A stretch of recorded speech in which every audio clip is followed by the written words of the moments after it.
ઝઘડિયા, વાલિયા, નેત્રંગ વગેરે તાલુકા તેમજ આજુબાજુના વિસ્તારની જીવાદોરી સમાન શ્રી ગણેશ ખાંડ ઉદ્યોગ સહકારી મંડળી વટારિયાની 38મી વાર્ષિક સાધારણ સભા ચેરમેન મહેન્દ્રસિંહ મહેડાની અધ્યક્ષતામાં યોજાઈ હતી। આ સભામાં કસ્ટોડિયન કમિટીના સભ્યો, માજી ડિરેક્ટરો, મોટી સંખ્યામાં ખેડૂત સભાસદો, ખેડૂત આગેવાનો અને સંસ્થાના અધિકારીઓ ઉપસ્થિત રહ્યા હતા। ઉપપ્રમુખ પુષ્પેન્દ્રસિંહ કસ્ટોડિયન કમિટીના વહીવટનું ચિતાર સભાસદો સમક્ષ રજૂ કર્યો।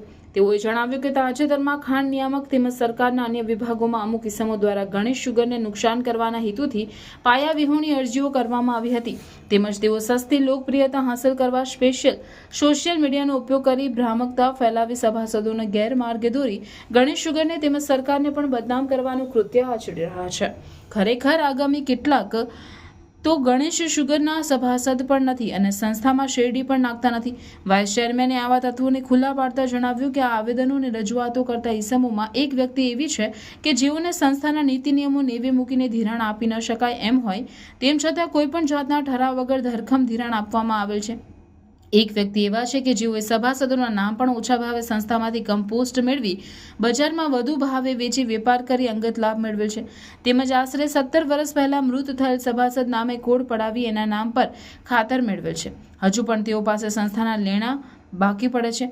એક વ્યક્તિ તો એવા છે કે જેઓ સંસ્થામાં કર્મચારી હતા, તેઓ કર્મચારીઓને હેરાન કરવામાં મોખરે હતા, તેમજ પંચ મારી નોકરી કરવી નહીં અને ઘરે જતા રહેવામાં મોખરે હતા।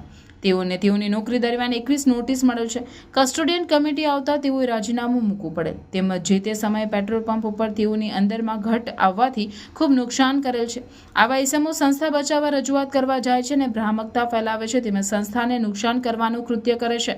આવા તત્વોને વાઇસ ચેરમેને જાહેરમાં ચર્ચા કરવા પડકાર ફેંક્યો છે અને ચોપડા ખુલ્લા છે, જે સભાસદોને જોવું હોય તો વહીવટી જોઈ શકે છે તેમ જણાવ્યું હતું।